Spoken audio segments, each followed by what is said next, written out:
কলকাতা মানেই শুধু ঐতিহ্য, কোলাহল, ব্যস্ততা বা বিরিয়ানি নয়। এই শহরের হৃদয়ের ভেতরে একটা স্পন্দন রয়েছে, ফুটবল। আর ফুটবল মানেই ভাগ হয়ে যাওয়া দুই আবেগ, মোহনবাগান এবং ইস্টবেঙ্গল। এদের প্রতিদ্বন্দ্বিতা শুধুমাত্র ফুটবলে নয়, আবেগে, ইতিহাসে এবং সংস্কৃতিতে গভীরভাবে গাঁথা। যখনই এই দুই দল মুখোমুখি হয়, সল্টলেক স্টেডিয়াম কেঁপে ওঠে। 90,000 মানুষ কানে হাত চাপা দিয়ে রাখতে হয়। স্লোগান, বাজনা, টিফো, পৃথিবীর কোথাও এরকম পরিবেশ খুব একটা দেখতে পাওয়া যায় না। কিন্তু একটা দিন, একটা ম্যাচ যা সবকিছু পুরোপুরি পাল্টে দিল। And that's the reason why Kohli has been sent off. He wants football to do the talking. 9 December 2012। এটা শুধুমাত্র একটা ম্যাচ বন্ধ হয়ে যাওয়ার ঘটনা ছিল না, এইটা একটা ট্র্যাজেডি, একটা ঘটনা যেখানে এক মুহূর্তের আবেগ কিভাবে একটা দুঃখজনক ঘটনার জন্ম দিতে পারে। এই অভিশপ্ত দিনে সল্টলেক স্টেডিয়াম যুদ্ধক্ষেত্রে পরিণত হয়েছিল এবং আমাদের সবার মনে একটাই প্রশ্ন ছিল, খেলার মাঠে এরকমটা হওয়া আদৌ কি উচিত ছিল? ওই দিন সল্টলেক স্টেডিয়াম ছিল আবেগে উত্তপ্ত, একদম গ্যালারি ঠাসা, দর্শকে পরিপূর্ণ। আই লিগের ডার্বি ম্যাচ, দুই দলের প্রেশার ছিল হাই লেভেলের। ইস্টবেঙ্গলের দিকে ট্যালেন্ট কিন্তু কম ছিল না, এডেচিডি ছিলেন। আর এইদিকে মোহনবাগানের ত্রাতা ওটাফা ওকলি, গোল মেশিন, প্রতিপক্ষকে একাই সামলে নিতে পারতেন। আর সেই রহিম নবী, যিনি পরে এই গল্পের সবচেয়ে ট্র্যাজিক চরিত্র হয়ে উঠবেন। ম্যাচ শুরু হলো যুদ্ধের মতো, ফাউল, ট্যাকেল, চিৎকার, রেফারির বাঁশি, মাঠের উত্তাপের সাথে গ্যালারির উত্তাপ একসাথে মিশে যাচ্ছিল। ম্যাচের বয়স তখন 43 মিনিট। ডার্বির প্রথম টার্নিং পয়েন্ট, হরমনজোত সিং খাবড়া গোল করলেন এবং ইস্টবেঙ্গলের গ্যালারি আনন্দে ফেটে পড়ল। আর অন্যদিকে মোহনবাগানের গ্যালারিতে ছিল তখন শ্মশানের নিস্তব্ধতা। গোলের উত্তেজনা যখন ঠিক মাথার উপর, তখনই আরেকটা ফাউল এবং সেই জন্য ওডাফার রেফারির সিদ্ধান্ত মেনে নেওয়া খুব কঠিন হয়ে গেল। হিটেড আর্গুমেন্ট, শরীরী ভাষা এবং প্রোটেস্ট সবকিছু মিলিয়ে পরিস্থিতি আরো খারাপ হতে শুরু করলো। আর ঠিক তখনই রেফারি সরাসরি লাল কার্ড দেখালেন ওডাফাকে এবং এক মুহূর্তেই নিমেষে সবকিছু পাল্টে গেল।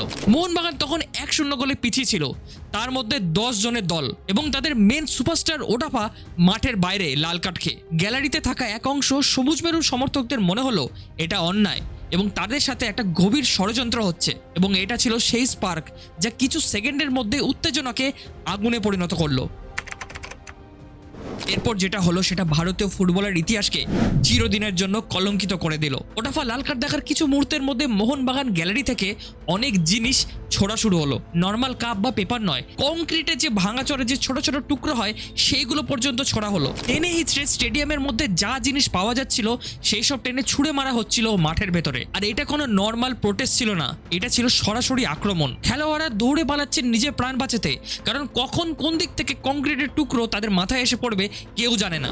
আর সেই সময় ঘটে গেল সেই দিনের সবচেয়ে ভয়ঙ্কর, হৃদয় বিদারক সেই ঘটনা। সৈয়দ রহিম নবী, মোহনবাগানের নিজেদের খেলোয়াড়, জাতীয় দলের তারকা, একটা ভারী পাথর সরাসরি এসে তার মুখে হিট করলো। নিজেদের একজন সমর্থকের ছোড়া বস্তু তাকে গুরুতরভাবে আঘাত করলো। রহিম নবী মাঠে পড়ে গেলেন, রক্ত দেখা যাচ্ছিল এবং সম্ভবত চোয়ালের হাড়ও ভেঙে গেছিল।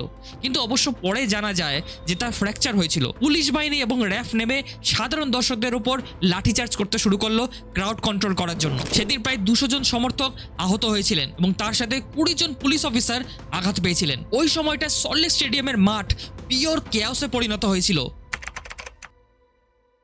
হাফ টাইমে খেলোয়াড়রা আর কেউ ড্রেসিং রুমে ফিরলেন না, দৌড়ে নিরাপদ জায়গায় গেলেন। মোহনবাগানের কোচিং স্টাফ, কর্মকর্তারা এক জায়গায় বসে ডিসিশন নিলেন। এই অবস্থায় দ্বিতীয়ার্ধে তাদের পক্ষে মাঠে নামা সম্ভব নয় এবং তারা দ্বিতীয়ার্ধে মাঠে নামতে অস্বীকার করলেন। ম্যাচ অফিসিয়ালি বাতিল হলো এবং পরে নিয়ম অনুযায়ী ইস্টবেঙ্গলকে 3-0 গোলে জিতিয়ে দিয়ে ম্যাচটাকে ওয়াক ওভার দেওয়া হয়। এরপরের ঘটনাগুলো আরও শকিং, যা মোহনবাগানের ইতিহাসে এক কলঙ্কময় অধ্যায়। এআইএফএফ এরপর কঠোর সিদ্ধান্ত নিল। এইরকম বিশৃঙ্খলা দেশের ফুটবল ইতিহাসে প্রথমবার এবং সেই জন্য মোহনবাগানকে আই লিগ থেকে প্রথম 2 বছরের জন্য ব্যান করার ডিসিশন নেওয়া হয়। তাদের পুরো সিজনটাই বাতিল করা হয় এবং পয়েন্ট 0 থেকে শুরু করতে হবে, এই ডিসিশনটাও তাদেরকে জানানো হয়। পরে অ্যাপিলে নিষেধাজ্ঞা উঠলেও শাস্তি এবং জরিমানার মোটা টাকা সেটা থেকেই যায়। এই জরিমানার অঙ্ক ছিল প্রায় 2 কোটি টাকা, যা সেই সময় দাঁড়িয়ে বেশ অনেকটাই, যেটা ক্লাব ম্যানেজমেন্ট এবং সমর্থকরা মিলে পরে সেটাকে শোধ করেছিল।